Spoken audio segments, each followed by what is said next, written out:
The rain was coming down in violent sheets, pounding against the wooden porch like 1,000 angry fists. I ran up the steps shivering, my clothes soaked and clinging to my skin. My hands trembled as I reached for the doorknob of my own house, my home, and twisted it hard. Locked again. "Michael!" I yelled, banging on the door. My voice cracked in the storm. "Open the door, please." Behind the door, through the blurred window, I could see the faint outline of my husband. Standing watching. He didn't move. This wasn't the first time. It wasn't even the 5th.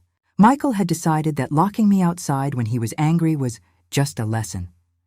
A punishment, a reminder, he said, that I should stay in my place. Sometimes he did it in daylight. But today, he waited until the skies split open and rain turned to knives of cold. My teeth chattered, my hair stuck to my face. My fingers numbed as I pounded harder. "Michael, please!" I yelled again. "I'm freezing!" He walked closer. For a moment, hope flickered in my chest. Then, in a low voice that cut straight through the rain, he said, "You should have thought about that before talking back. Spend 5 minutes outside, cool your head." 5 minutes. He always said 5 minutes. But it was never 5. The rain intensified. Water pooled around my ankles on the wooden deck. I wrapped my arms around myself, hugging tightly, trying to preserve a little warmth. But the cold climbed inside me like a slow poison. Thunder cracked overhead. The world flashed white. I leaned my forehead against the door, swallowing a sob. How did my life come to this? A year ago, Michael was charming, gentle, soft-spoken. He brought me coffee every morning, kissed my forehead, told me he adored me. But charm curdles quickly when a man's ego is fragile. A promotion he didn't get, a job he lost, the bills piling up. And then somehow, every failure became my fault. And he became someone unrecognizable. My phone buzzed in my pocket. Thank God I hadn't left it inside. My frozen fingers struggled to pull it out. The screen flickered to life with the name, Grandma Ruth. I answered instantly.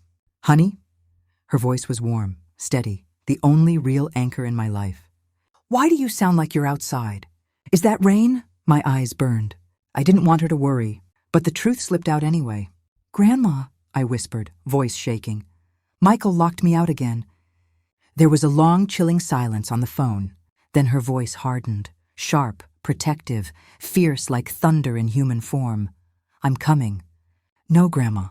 It's late and the roads are—" "I said," she repeated, "I'm coming." The call ended. I stood there, clutching my arms, trembling uncontrollably. Minutes dragged by like cold hands pulling me toward the ground. Inside, Michael walked away from the door, the TV flickering blue across the room. He didn't care, not even a little. A car honked faintly through the rain. Headlights cut through the storm and slowed near our driveway. The familiar beat-up white sedan rolled in. My heart squeezed Grandma. She stepped out with an umbrella, her long gray coat whipping in the wind. Even in her 70s, she walked with purpose, each step firm and determined. When she reached the porch and saw me, dripping, shivering, lips blue, her face changed. "Fury pure, righteous fury. What did that boy do to you?" she whispered, brushing wet hair from my face. Before I could speak, the front door opened. Michael leaned against the frame, annoyed, not ashamed. "Oh, great," he muttered. "The old woman's here." Grandma slowly turned to him. Her voice, calm but deadly, cut through the storm. "Michael, open this door properly. Now." He gave a smirking laugh. "She's fine, just being dramatic. It's not my fault she can't handle some discipline." Grandma inhaled sharply. Then she stepped closer. "Discipline?" she repeated. "You think locking your wife outside in a lightning storm is discipline?" Michael's jaw tightened. "It's our marriage. Stay out of it." Grandma didn't blink.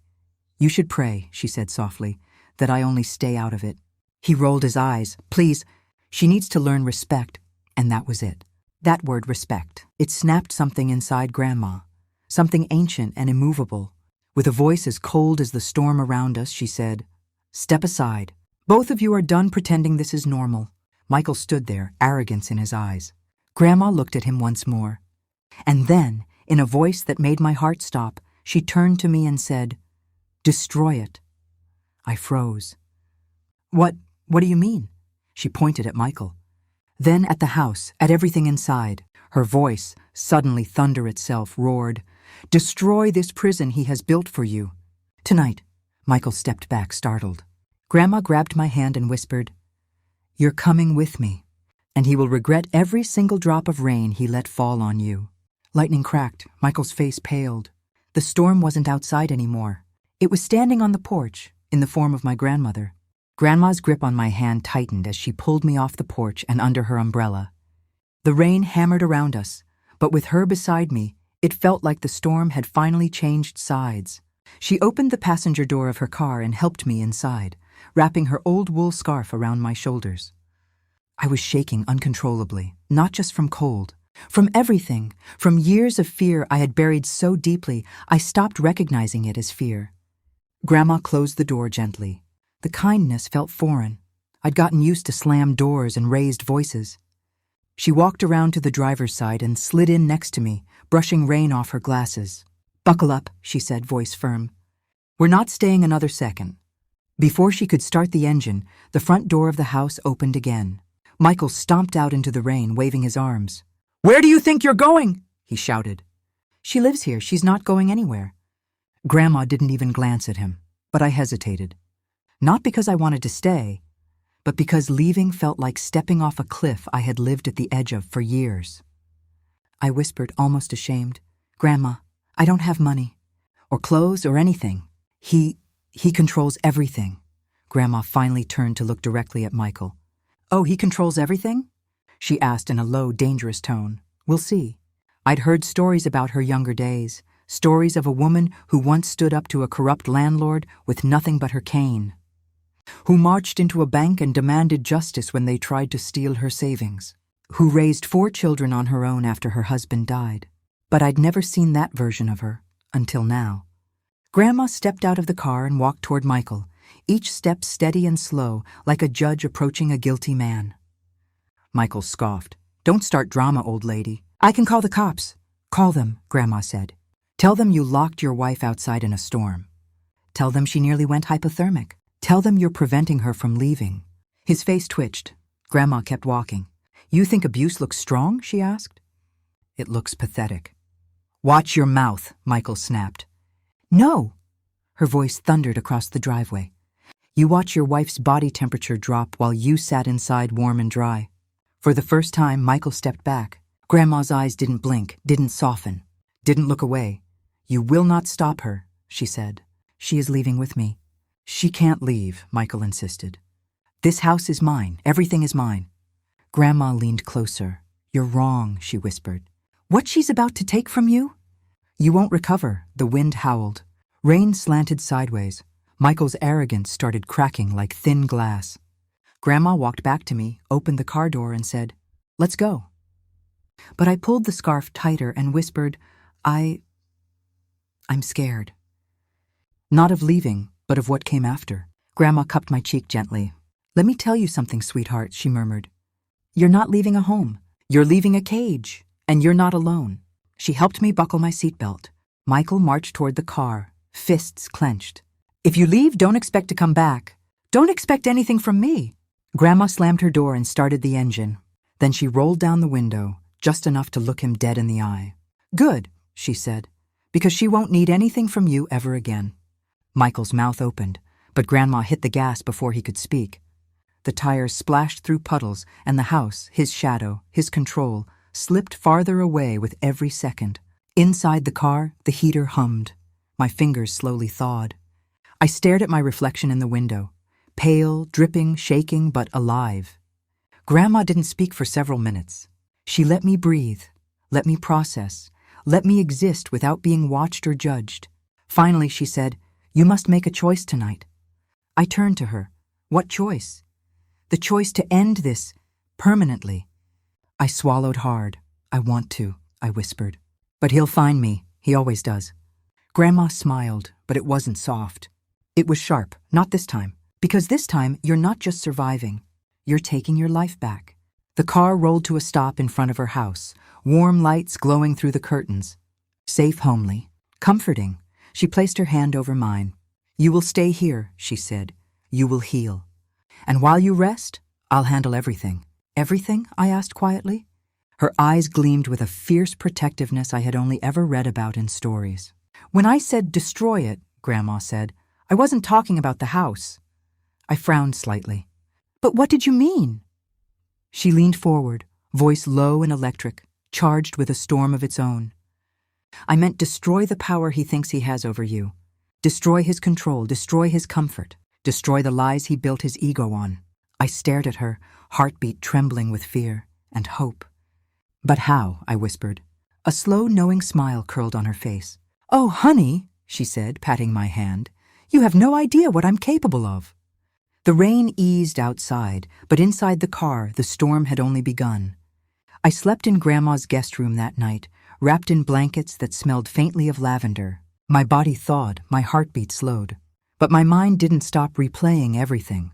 Michael's face, the cold rain, the door slamming, the sound of Grandma's voice when she said, destroy it. At dawn, sunlight crept through the curtains, soft, gentle. Nothing like the harsh, demanding mornings at Michael's house. I sat up slowly and realized something startling. I felt safe. It had been years since that feeling lived in my body. Grandma knocked lightly and peeked in. She carried a tray with tea, toast, and warm oatmeal, the kind she used to make when I was a child. You need strength today, she said simply. I frowned. Why? What's happening today? Grandma sat on the edge of the bed and took my hand. Today, she said, we set the first fire. My stomach tightened. Grandma, I don't want revenge. She chuckled softly. I don't mean revenge, sweetheart. I mean justice. I looked down at the blanket. But he'll say I abandoned the marriage. He'll twist everything. Grandma lifted my chin gently. And for once, she whispered, he will fail. After breakfast, she spread documents on the dining table. I stared at them, confused. What is all this? I asked. Proof, Grandma replied. Receipts. Photos, screenshots of messages. Notes you've sent me over the past 2 years. Everything you thought nobody cared about. My lips parted in shock. You kept all that? Of course, she said. Because I knew this day would come. She pointed at a stack of legal brochures. Today we visit a lawyer. I felt my throat close. Grandma, I'm scared. You're supposed to be, she said kindly. Courage doesn't mean you aren't scared. It means you show up anyway. Grandma drove us to a small brick office on Elm Street. Inside, a middle-aged woman in glasses greeted us warmly. This must be the granddaughter, she said with a soft smile. I've heard a lot about you. I blinked. About me? Grandma nodded. I've been preparing for months. The lawyer, Ms. Turner, invited us into her office and closed the door. Tell me everything, she said gently. And for the first time, I did. I told her about the cold silences, the money he took, the isolation, the control, the threats, the humiliation. I cried sometimes, quietly, but neither of them turned away. When I finished, the lawyer tapped her pen on the desk. Well, she said calmly, he's in trouble. I froze. What?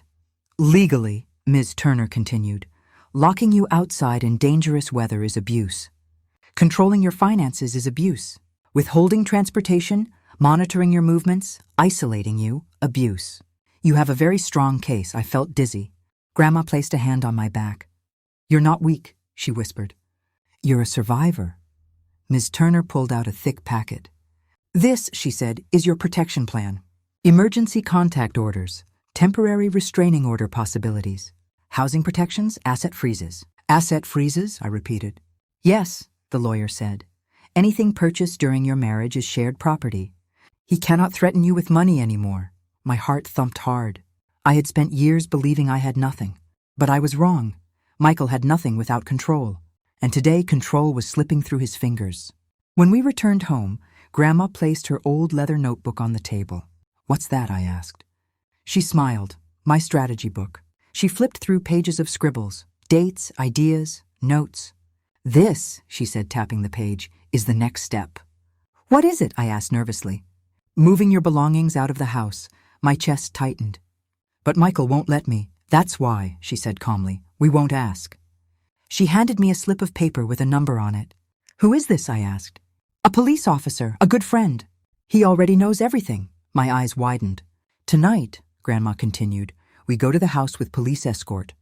You will collect your things, and he can't stop you. I swallowed hard. Tonight. Tonight I would face him again. I wasn't sure if I was ready. Grandma touched my shoulder gently. You don't have to be strong by yourself. You only need to hold my hand. At 7 p.m., a patrol car pulled up in front of Grandma's house. Officer Daniels stepped out. a tall, calm man with kind eyes. "You must be the brave one," he said to me. I blushed, shaking my head. "I'm not brave." "Yes," he said firmly, "you are." Grandma and I followed his car to my old home. My heart pounded harder with each turn. By the time we reached the house, my hands were trembling. The porch light was on. Shadows moved behind the curtains. Michael was home. Officer Daniels stepped onto the porch and knocked firmly. The door swung open. Michael's face appeared, shocked, then confused, then furious. "What is this?" he barked. "Why are there cops here?" The officer's voice was steady. "Sir, your wife is here to collect her belongings." "You will not interfere. She left," Michael shouted. "She abandoned me. This is my house." "Shared marital property," the officer corrected. "Stand aside." Michael's jaw clenched so hard the veins on his neck bulged. "Fine," he spat. "Let her take her junk. She won't survive without me anyway." Grandma whispered behind me. "That's what we're about to prove wrong." Walking into the house felt like walking into a memory I didn't want anymore. I picked up clothes, documents, photos, anything important. Grandma packed silently, efficiently. Michael stood in the hallway, arms crossed, glaring. When I walked past him with a box, he sneered, "You think your old granny can save you? You'll come crawling back in a week." "Not this time," I whispered. His eyes narrowed. "What did you say?" For the first time ever, I looked him in the eyes without fear. I said, "Not this time." His face twisted. "You ungrateful—" Officer Daniels stepped forward. "That's enough." Grandma moved beside me, solid, unshaken. "You should be grateful," she told Michael. "She's giving you a chance to walk away from this with dignity."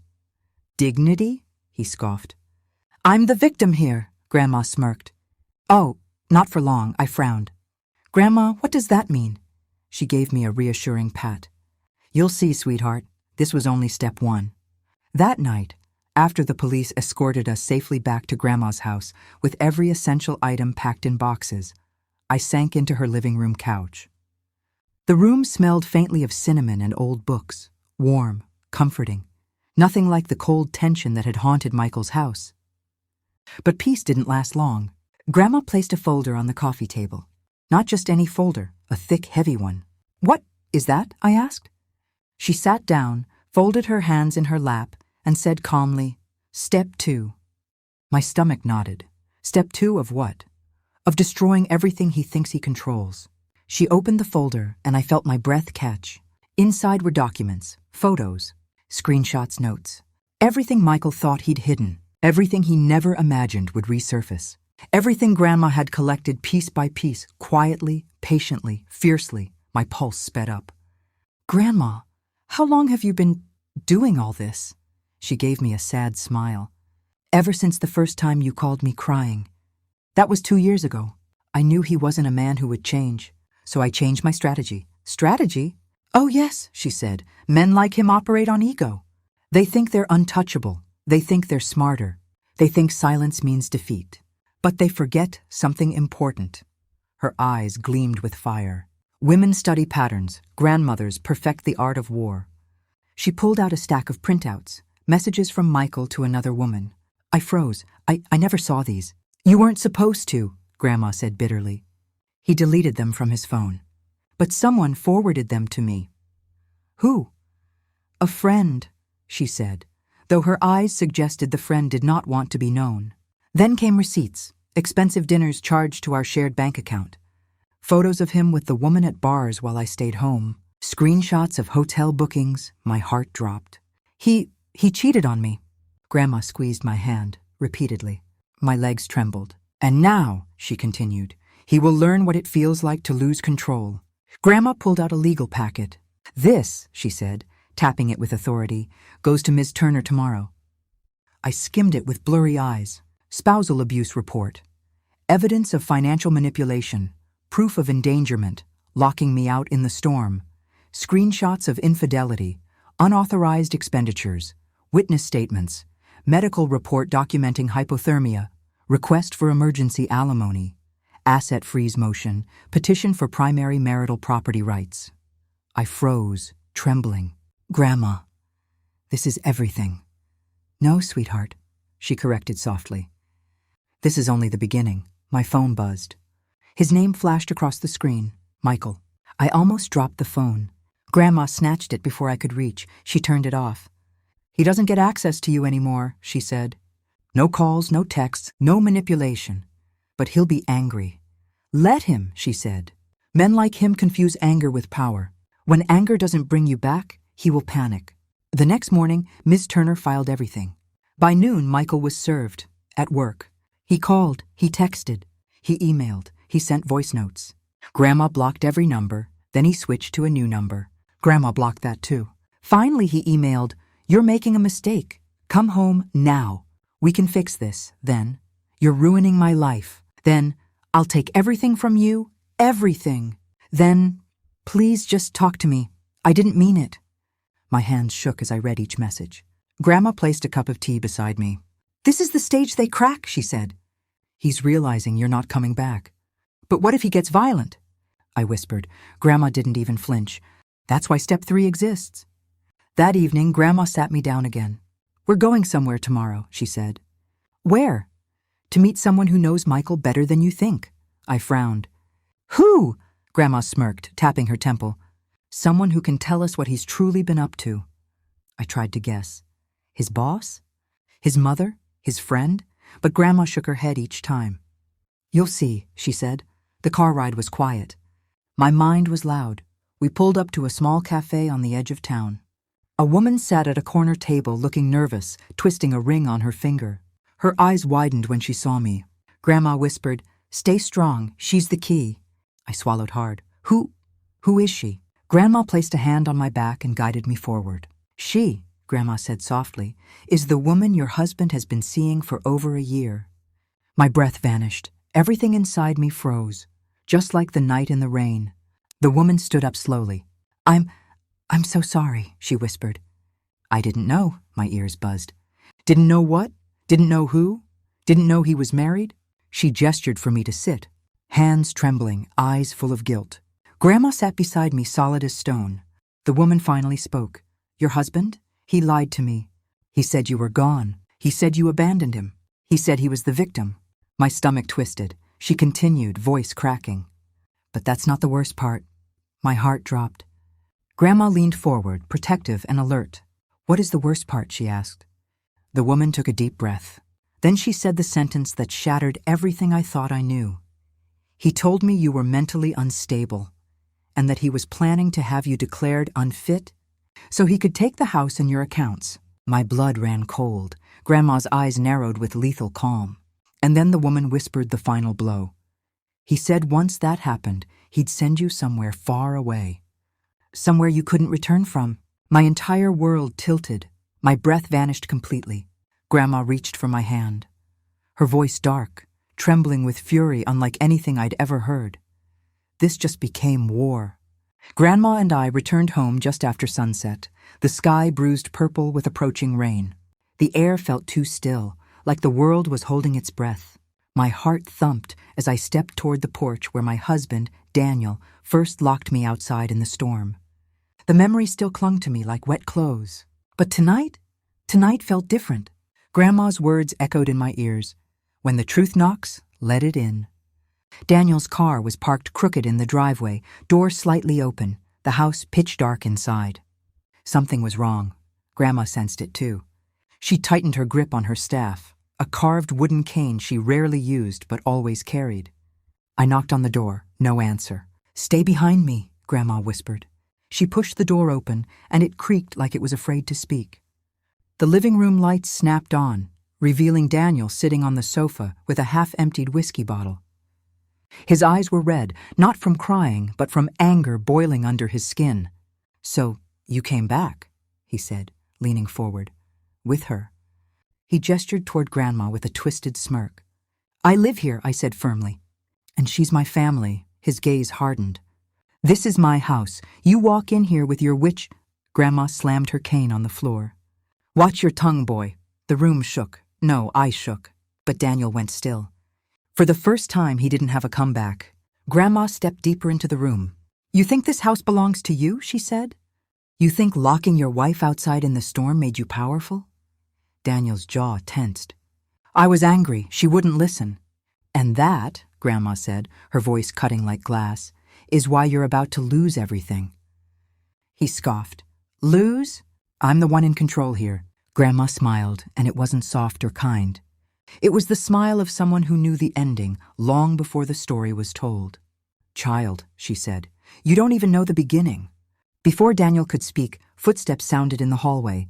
I whipped around. My daughter, Emma, stepped out from the shadows, clutching a folder in her hand. She looked frightened but determined. "Mom, Grandma told me everything. I didn't know Dad was doing this." Daniel stood abruptly. "Emma, go upstairs. This is between adults." But she didn't move. She handed me the folder. My trembling fingers opened it. What I saw nearly made me drop it. Bank statements, secret transfers, a second account. My name on none of it. Daniel froze when he realized what Emma had brought out. How did you, he stammered. Grandma answered for him. I told her where to look. Daniel's face twisted. You had no right, I shot back, to drain our savings behind my back. His expression flickered. Guilt, anger, fear, hard to tell with him anymore. That money was mine, he growled. I earned it. We earned it together, I said. And you hid it to keep me trapped. His lips parted, but no words came out. Grandma stepped forward and pointed her cane directly at him. Tell her why you locked her outside. Daniel's face drained of color. Grandma, stop, I whispered. He won't say it. He will, she said. Daniel swallowed hard. He looked away, rubbing the back of his neck. I didn't mean to. I was drunk. I was stressed. Work has been... Grandma slammed her cane again. Tell her the truth. Daniel's voice cracked. I wasn't alone that night. My breath caught. He kept going. Melissa came over. I told you it was a work call, but I didn't want you to see her leaving. That's why I locked the door. A ringing deafness filled my ears. Emma gasped. Grandma closed her eyes like she had already known. You cheated on me, I whispered. Daniel reached out. It was one time... Grandma barked a laugh. Lie again, go on. Daniel's mask shattered. Fine. It wasn't one time. I've been seeing her for months. Happy now? The room spun. My knees nearly buckled. Grandma caught my arm. Stand tall. You're almost through. Daniel's voice grew louder, desperate. She understands me. She listens. You... He pointed at me, hands shaking. You're always weak, always running to your grandmother like a child. Before I could respond, lightning flashed outside, and thunder cracked so loudly the walls rattled. The front door blew open, rain and wind bursting inside. Daniel flinched. Grandma did not. She stepped toward him, eyes glowing, not with magic but with truth. You call her weak? She has endured storms you could never survive. And tonight, she looked at me. She ends yours. I wiped my tears and straightened.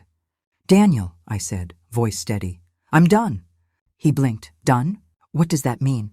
It means I'm filing for divorce. It means Mom's house stays mine. Grandpa left it to me, not you. It means every hidden bank account is now evidence.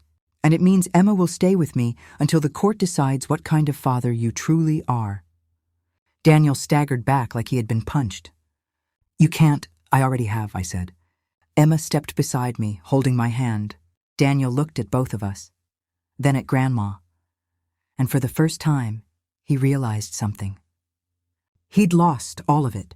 A growling storm roared outside as if sealing the truth, and Grandma whispered, Good. Now the cleansing begins. Rain poured harder. The wind howled, and the house, the same house he locked me out of, felt like it finally unlocked me. The storm outside raged like it was pulling every secret into the open. Rain hammered the windows, wind screamed through the open doorway, and thunder rolled across the sky with a fury that felt almost personal. But inside the house Daniel once used to break me, a different storm was ending. He stood frozen, his face pale, his chest heaving as though he couldn't take in enough air. You can't just walk out with everything, Daniel whispered. You can't take my home, my money, my daughter. I stepped forward, rain splashing in behind me. Nothing here is yours, I said. Not the house, not the savings you stole, not the respect you demanded, and certainly not our daughter's love. You lost all of that the night you locked me out in the rain. Grandma placed a steadying hand on my back. Tell him what comes next. I turned to Daniel. I've already spoken to a lawyer today. His eyes widened. You what? Everything you signed. Everything you hid. Everything you lied about. It's all documented. I gestured to the folder Emma had brought out. And tomorrow morning, the papers get filed. Lightning flashed, illuminating the panic spreading across his face. You think you can destroy me? He barked, voice cracking. I made this life, I built it. No, I said calmly. You controlled it. But I'm done living under someone else's storm. He took a shaky step back, knocking over the whiskey bottle. It rolled across the floor, spilling everything, just like his truth had spilled minutes earlier. Emma spoke quietly but firmly. Dad, you hurt Mom. And you hurt me too. He whipped around. Emma, honey, I never meant to. She flinched, stepping closer to me. That sight broke something in him. He sagged onto the couch as if the weight of everything finally crashed down. Grandma approached him, her voice low but strong. Son, storms come to wash away what doesn't belong. Tonight, the rain washed away your lies. He looked at her with hollow eyes. Why are you all doing this to me? Grandma crouched slightly, leaning in. We're not doing anything to you. You did this to yourself. Silence fell, broken only by the roar of rain. Then I said the words that sealed everything. Daniel, we're leaving. He stood suddenly. No, you can't take my family. But this time I didn't step back. I didn't tremble, I didn't plead. You lost your family, I said, when you chose someone else over us. He lunged toward me, and Grandma's cane slammed down between us with a sound like thunder. Daniel froze. Don't test me, boy, she said. I have stopped men far stronger than you. The look in her eyes made even the storm hesitate. Daniel backed away, shaking. Fine, he muttered. Go, leave. See if I care. But Grandma wasn't finished. Before we go, she said, you'll return every cent. He blinked. Every what? You will undo every transfer, close every secret account, and return what you took, Grandma said. Or we will take this to the police along with proof of what you admitted tonight. His mouth opened, but no sound came. He knew she was right. He knew he had no power left, and he knew he had been defeated. Finally, he nodded, slowly, bitterly. Fine, he whispered. I exhaled shakily, relief washing through me like warm water. Grandma turned to me. Go get your things, child. Tonight we leave this storm behind. Emma ran upstairs to grab her bag. I followed, my heart pounding. Not with fear, but with a freedom I hadn't felt in years. When we came back down, Daniel was standing at the door, rain blowing in around him. He looked broken, small, like a man realizing his own storm had drowned him. Is there really no fixing this? He asked quietly. I paused. You locked me out in the rain, I said softly. But worse, and you left your own daughter standing in it too. And with that, I walked past him. Emma followed. Grandma was last. She stopped at the doorway, glanced at him, and said, Next time you stand in a storm, learn to shelter the ones you love. Then she stepped outside, pulling the door shut behind us. The rain soaked my hair, my clothes, my skin, but this time it didn't feel cold. It felt cleansing, honest. Free Grandma led us to her car, old but sturdy, like her.